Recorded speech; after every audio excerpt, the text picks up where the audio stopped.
All right, so this presentation is on Congress, which is our legislative branch of our government in the United States. And this covers chapters 10, 11, and 12. So there's a lot of information in this one. Okay, so just to recap some things we talked about earlier in the year, we have what is called a bicameral Congress. Bicameral means we have two houses in our legislative branch. So we have the Senate and the House of Representatives. Okay, as a reminder, this is the result of the Connecticut Compromise. And so, again, the Connecticut Compromise was a situation where, when writing the Constitution, the framers were debating how states should be represented in our legislative branch. The bigger states wanted representation to be based on each state's population, where the small states wanted equal representation for each state.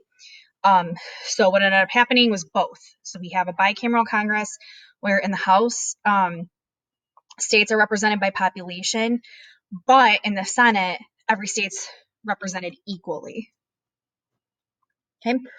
So Congress works in what is called sessions, and that's where they assemble and work on like legislating. So this session always starts in January of odd number years. Congressional elections take place in even numbered years in November. And then that next January is when the session convenes. And then a recess is a break. So sometimes they'll take, breaks for holidays, summer, things like that. All right. So in the House of Representatives, states are apportioned based on population. So again, this means that the states who have more people living in them have more representatives. Total, there's 435 representatives. So if you can imagine, debate in the House of Representatives is very, it's a very confusing process. Everybody, there's a lot of people there. A lot of people want to talk and say their opinion because there's so many representatives. So it's tightly monitored. Representatives have 2-year terms. So what this means is that when a representative is elected, they have 2 years before they're up for re-election again. Their next election's always around the corner. This makes them very accountable to the people. So representatives should be working to serve the people they represent. They need to be always aware of their perception, of their image, of their voting record, because they're constantly up for re-election. They don't really have a lot of job security because their terms are only 2 years each. So our last representative, congressional election was in 2018. They're already up for re-election again in 2020. They're going to be up for re-election again in 22. So the 2-year terms are very short. Also, there is no term limit though. So representatives can continue running and winning their elections as many times as they want. So there are no restrictions on that. Okay. Reapportionment is when the seats of like how many representatives each state gets are redistributed. This happens every 10 years after the census. 2020 is a census year. So at the end of 2020, reapportionment is going to happen again. So basically what happens with the census is everyone in the country fills it out. Eventually, each state's population is calculated. And the permanent size of the House is always going to be 435 members, what it adds up to. But within that 435, the distribution between the states is going to change. So after the census, some states are going to lose representatives and some states are going to gain representatives based on population changes. So this is a map here of reapportionment after the 2010 census. So you can see we currently have 14. When it was 2010, we had lost. So before 2010 we had 16. Sorry, we had 15 representatives, and then we went down to 14. And then at the end of this year, we're going to find out if we gain representatives or lose. So some of these states will gain, some will lose. You can see here most of the states stayed about the same.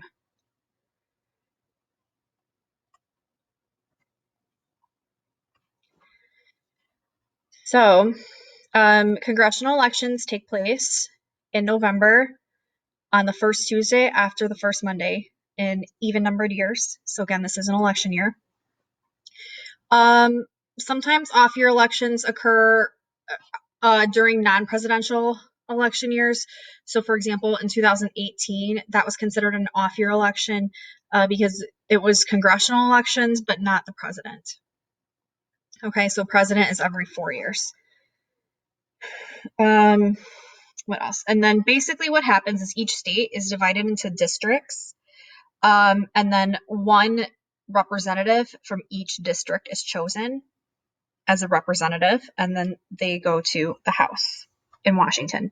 The states decide their own district lines. So, and each district only elects one representative. So here's what Michigan looks like. These are our current congressional districts. Each district has to have the same population. So if you're wondering why some are so much bigger than others, that's because like here in this purple district, District 1, there's not a lot of population here, so that's why there's so much land area, because this population in District 1 is equal to the same population in District 8 or District 12. So the smaller the district, it means the population is more concentrated. This is a close-up of the Detroit area. Most of you guys live in District 9, which is right here. Okay, and then this here is actually Hall Road, this line. So basically what happens is the voters get together and they will select a representative, and then that representative goes to the House. So you guys in your district, in theory, you would vote, you would send your representative. So like the representatives from the other districts, you're not picking them, you're only picking your own district. Okay, so to go back to this, the states are who decides the district lines. So like the state government does that, and each district only has one representative. Sometimes this can result in what is called gerrymandering. Gerrymandering is when the state government draws district lines to advantage one political party over the other. So for example, our current state government is mostly run by the Republican Party because that's where our state legislature is controlled by the Republican Party. So if the Republican Party decides to draw the district lines based on to favor Republicans and keeping Republican voters in certain districts and out of certain districts, or keeping Democratic voters out of certain districts, that's called gerrymandering. And this does happen. So there's a separate guide to gerrymandering for this chapter that you're going to be looking at later, going into more detail. But usually you can see that when the district lines are drawn kind of crazy, like 14 is, 11's kind of swirly right here, that's usually a sign that the lines were drawn intentionally to keep certain voters out of the district or certain voters in the district. So you will see more on that later. All right.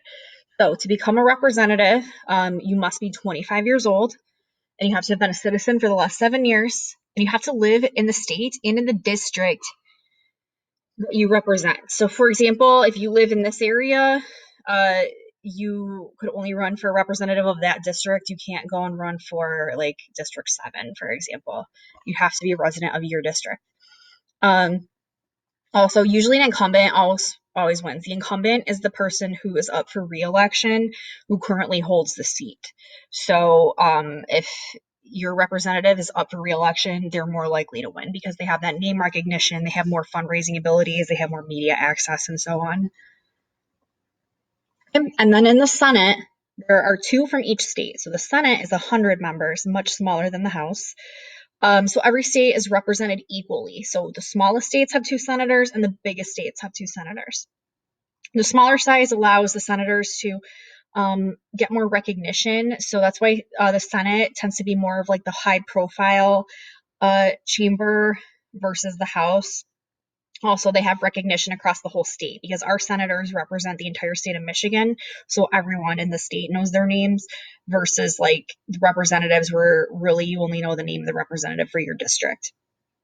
Originally, senators were not voted on. Originally, the state legislatures chose the senators for us. So that means the government of the state would have picked the senators. The people did not.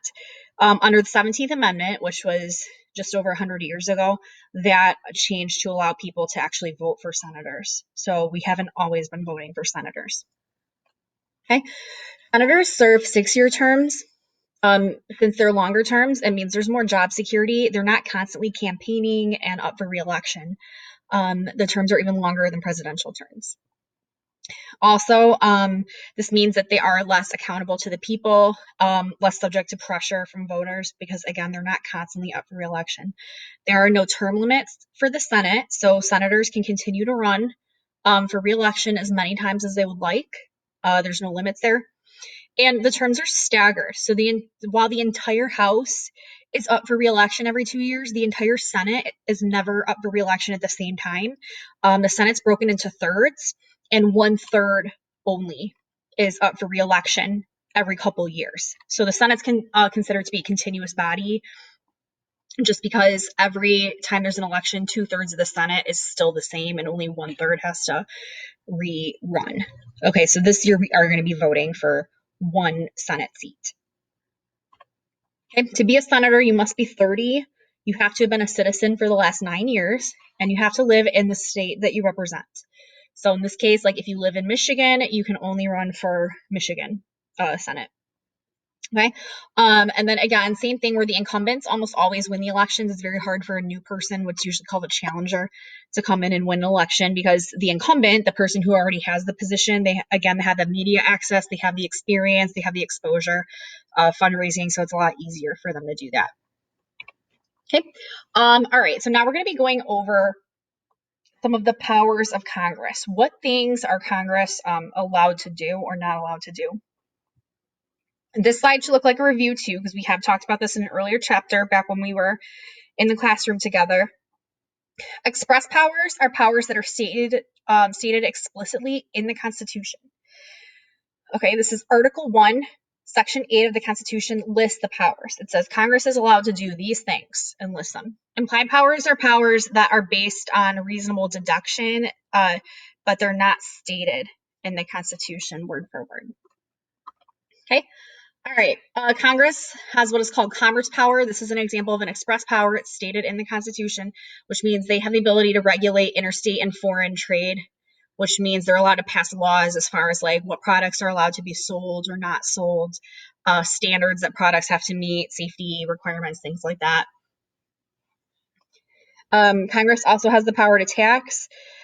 Something to remember from our, one of our first chapters that we covered ever was that the Articles of Confederation did not give Congress the power to tax, and it resulted in huge government problems.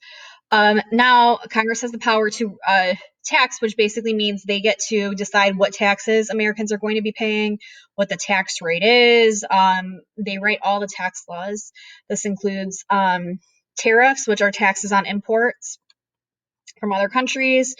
They use taxes to what they call like protect public health. So for example, like cigarettes are taxed. Gas is taxed as an incentive to get people to like not use too much gas, like not drive too much to try to save the environment, things like that. We need taxes to meet our needs as a country to pay for different programs, such as unemployment, healthcare, things like that, schools, the military. So taxes are pretty important. Okay. However, here's a few limits on what is not allowed as far as taxes. Again, like we talked about poll taxes a few chapters ago. Taxes have to be for public purposes. So basically any money that the government makes off of taxes has to be provided in a service for Americans. It can't be used for private people to use, on remodeling their homes, for example. Okay. Congress also has the power to borrow money. What this means is they regularly put what is called a debt ceiling, and they regularly raise the debt ceiling, which means that most years Congress actually spends more money than they make. So Congress has the power to tax, and then they decide like what programs they're paying for, how much money they're going to give out to different government programs. Most years we work at what is called a deficit. which means that Congress usually plans to spend more money on these programs than what actually comes in through taxes. So whatever the gap is, we're in debt by that much. So Congress does have the power to like borrow money in the form of bonds to be able to make up for that. Okay. According to Article 1 of the Constitution, Congress also has the power to declare war and to make military rules as far as like how the military is going to operate. So where, the president is the leader of the military, we're going to talk more about that next week. We're not actually officially in a war unless Congress has declared war. And the last time Congress has declared war was World War II. So every other conflict we've been in, Vietnam, Korea, the Middle East, those are all considered to be conflicts, not war, because Congress has not declared war since World War II. Okay, here's some more examples of express powers according to Article 1. So Congress has the power to grant like copyrights and patents to different products, establishing weights and measures. So Congress, they're the ones that decide like what is a pound, what is a foot, so that we're all consistent. They're the ones who decide that we're not using the metric system, for example. They have the power to create courts that are below the Supreme Court, so they kind of like manage the court system. So lots of these, they establish the post office and routes that the post office uses. All right, and then the necessary and proper clause are the basis for the implied powers. And this I know you've seen before when we covered chapter 4, but it says Congress has the power to make all laws which are necessary and proper. So that's where the implied powers comes from, basically stating that Congress has the power to do anything else that they need to do. Okay. All right. Congress also has the power to propose constitutional amendments. They have the power of impeachment. This is an important topic because we've recently gone through presidential impeachment.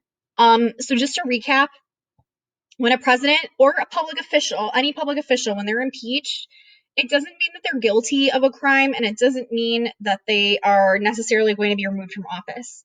What it means is that the person is being charged with a crime or being accused of the crime. So in the House, the majority vote is required to impeach or to accuse. Okay, and so that's what happened back in December. The president was impeached. The House voted to impeach the president. So again, the House doesn't have the power to remove or convict. They just have the power to accuse. Then once impeachment happens, that public official, whether it's the president or someone else, goes on trial in the Senate. And the Senate is the body that actually conducts the trial. You'll notice here a 2/3 vote is required for conviction and removal from office. So 2/3 is very difficult to get. We've had 3 presidents been impeached in our country's history, but not one of those 3 was ever convicted. So 2/3 vote is very difficult to get. And that happens in the Senate. Congress also has the power to confirm presidential appointments. So we're going to talk more about this in the president chapter. But the president is in charge of appointing judges, cabinet members, ambassadors, different government officials. But the Senate is responsible for approving. So if the president nominates somebody to be a judge, for example, and the Senate does not approve, then that person does not get to be a judge. So Senate has to approve all the presidential appointments. They also have to accept or reject treaties. So president is who negotiates treaties with other countries, but it has to go through the Senate, and the Senate has to vote to approve that treaty. So if the Senate doesn't approve the treaty doesn't stand. They also have the power to investigate. So for example, they can oversee operations of executive agencies. So they might investigate that, like, what is the Environmental Protection Agency working on? How effective is our Department of Education? So they investigate to make sure that the other departments within our government are working properly. They investigate, like, if public officials are accused of wrongdoing, they can conduct investigations. They can conduct investigations against businesses if they believe businesses have been doing illegal activities. So they kind of monitor different sections of our economy too. They also research when it comes to making laws, so creating legislation. They also research, to make sure that the laws follow, the best ideas, follows, what the research says. Okay. All right. So now we're going to talk about some of the leaders within Congress. The Speaker of the House is the leader of the House of Representatives. This is our current Speaker of the House. Her name is Nancy Pelosi. She's a Democrat. And the Speaker leads House sessions. She has a very hard job because remember, the House of Representatives has 435 members. That is a lot of people. She's in charge of all of them. And all of these representatives want their side heard. They all want to debate. They all want to talk about their opinions on different laws and things like that. So it's her job to control a debate between 435 people. So I want you to take a moment to appreciate what kind of job that is. So the Speaker of the House is the leader of the majority party. So what happens is whenever there's a congressional election, once all the representatives are chosen, they look and see who's the majority party, so which party has the most seats between the Republicans and the Democrats. In this case, as of today, it's the Democrats that are the majority party in the House. So then the party members from the House, they vote. So she was chosen by her own party members, and they decide who's the Speaker of the House. Usually it goes to someone who has a lot of seniority and a lot of experience. Also, she follows the vice president in the line of succession. So what that means is that if something were to happen to the president and vice president at the exact same time, then she is the next person in line for the presidency. Okay, and then in the Senate, according to the Constitution, the vice president is the president of the Senate. That is actually the only constitutional job that the vice president even has. So his job, so this is Mike Pence, he's our vice president. He is actually not allowed to debate or speak, so he doesn't get to say his piece on any of the laws that are being debated in the Senate, but his job is to preside, keep order, call on people, keep the discussion flowing, and so on. However, if there's a tie, he does get to cast a tie-breaking vote. So like if there, because remember the Senate is 100, so if there's a 50-50 split, then he will cast a tie-breaking vote.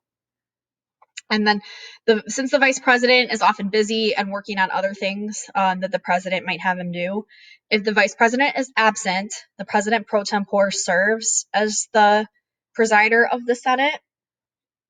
So this is our current president pro tempore. And he is elected by the Senate. Again, in the Senate, the Republicans are the majority party right now. So the Republicans in the Senate choose who they want their leader to be. So in this case, this is who they chose for President pro tempore. So again, all his job really means is that if Mike Pence is not available, he is in charge of presiding and keeping order, keeping the discussion flowing. He also follows the Speaker of the House in succession. So if something were to happen to the president, vice president, and Speaker of the House all at the same time, then President pro tempore becomes the president. Okay. All right. Floor leaders work to steer debate toward their side. Okay. So when in Congress there's debate on a bill and whether or not to pass it into a law, the senators and the representatives will debate and argue about whether or not it should pass. And a lot of this is done on party lines, so like what the Republicans want and what the Democrats want. So the majority leader is the floor leader of the majority party in the Senate. So in this case, since the Senate majority party is Republican Party, Mitch McConnell is considered to be the Senate majority leader, which means that when there's debate going on in the Senate on whatever bill they're examining, he works to try to make sure all the Republicans are on the same page. He kind of says his perspective on how he thinks the Republicans should be voting. He works to try to get the Republicans united to either vote for or against a certain bill. And then currently the minority party in the Senate are the Democrats. So Chuck Schumer is considered to be the Senate minority leader, which means that when there's debate on a bill in the Senate, he works to unite the Democrats and try to convince them to all vote the same way and gets their side heard. So they try to steer the debate toward their party's benefit. Okay, and then the whips work with minority and majority leaders to try to make sure party members vote in line. So I have here the Senate majority whip and minority whip. And so what they do is when there's, again, a debate on a bill, like should we pass this into a law, the whips will go around, talk to their party members and say like, hey, you're going to vote yes on this bill, right? Or hey, you're going to vote no on this bill, right? And try to make sure that each person votes how they want them to. So it's kind of like that peer pressure mentality. All right, so most of Congress's work is done in committee. So now we're going to talk about how do bills become laws. So what happens is whenever there's a bill, the first thing is that the bill gets sent to the committees, and there's a bunch of different committees that have to do with different topics. So it goes to the relevant committee. So I'm going to skip ahead. So here's different committees. So you can see for the House and the Senate. So whenever there's a bill that's being debated, it goes to one of these depending on what the topic is. So I'll give you a minute to look through and see all the different options.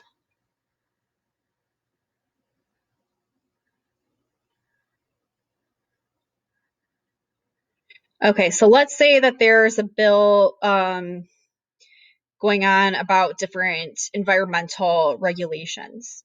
So what could happen is this could go to the Natural Resources Committee, maybe the Energy and Commerce Committee. In the House. In the Senate, there's an Environment and Public Works Committee, so the bill will go there. So then what happens is when the bill is in committee, those are small grouped. It's not the whole House or the whole Senate. It's just very small groups of senators or representatives. They decide the bills. They talk about the pros and cons. They debate, like, is this a good bill? Is this something we should consider or not? And then what happens is if the bill passes the committee, then it will go to the full House or the full Senate for debate. Most bills do not make it out of the committees. Most bills are rejected by the committees for either being not detailed enough, not having enough information, not being a good idea, or so on. So if a bill makes it out of the committee, that's a huge step on its own.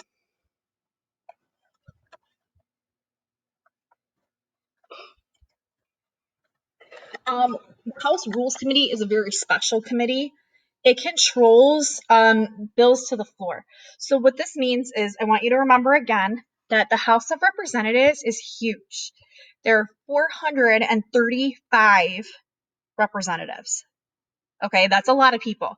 So when the committees pass bills along to the floor, it goes to the House Rules Committee, and the House Rules Committee controls the debate. They decide, okay, this bill we're going to talk about on May 5th. This bill we're going to talk about on May 16th. And they come up with different dates, they schedule it, they come up with rules. How long is it going to be debated on? We're going to spend an entire day talking about this bill. This bill, we're going to spend a whole week talking about it. So they kind of set the terms for how the debate's going to work. The House Rules Committee is made up of members of the majority party. So currently, those are Democrats running the House Rules Committee. So obviously, they're going to want to spend more time debating the bills that the Democrats want versus the bills that the Republicans want. And then,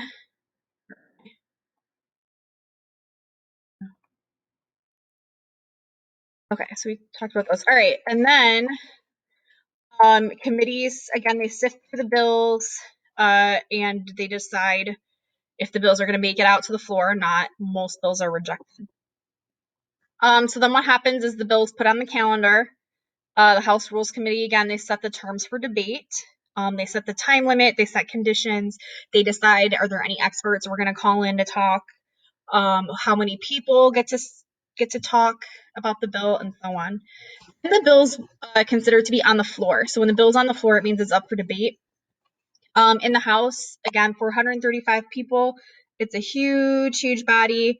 The large size of the House makes it very difficult to get through a debate. So Debate is very strictly monitored and limited in the House. So that's why the Speaker of the House is so important, because she calls on people and she tells them, okay, you have 2 minutes to say your side. Okay, this person, you get 5 minutes to say your side.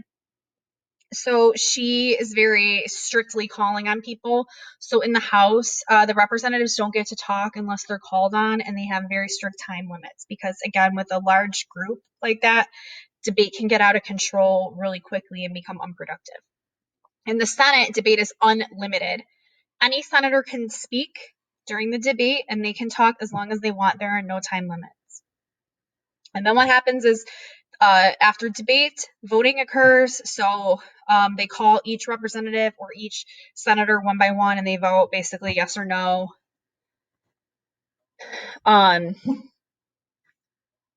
In the Senate, since debate is unlimited, sometimes senators use what is called a filibuster to stall or delay voting on a bill. So what happens is, like, let's say you're a senator and you don't want a bill to pass. You can delay the debate by just talking. You can stand up and talk. And remember, there are no time limits in the Senate. So you can talk for hours and hours and hours and hours if you want, to prevent that bill from being voted on. The record is a 24-hour and 18-minute filibuster. So the senator actually talked. This was actually against the Civil Rights Act. He cared that passionately about not passing the Civil Rights Act in 1964 that he talked for over 24 hours to try to prevent people from voting on it in the Senate. So it's somebody who's very passionately against the bill who's willing to do that. While the senator is talking, nobody is allowed to leave. So you have to stay until that person is done talking. Okay, and then what happens is a vote for cloture can end debate. And then from there, that's when the voting happens. Okay, so then if the bill passes, it has to pass both houses. It will go to the president. The president will either sign the bill and it becomes a law, or the president can veto, which means he will not sign the bill. And then if the bill does not, if it gets vetoed and not signed, it goes back to Congress. Congress can override the veto with a 2/3 vote from both houses. And line item veto is not allowed. Line item veto means that the president would have been able to approve some parts of the bills and deny other parts of the bills. That is not allowed. The president has to either sign the entire bill into a law or veto the entire bill. He cannot pick and choose which parts pass. Governors can do line item veto for state laws, but the president cannot. Okay, and that is the end of the Congress presentation. If you have any questions, let me know. Reach out to me. I'm happy to help clear some things up. Remember, you still have to look at the gerrymandering guide on video that I made too to explain gerrymandering a little more in depth. Thanks for watching.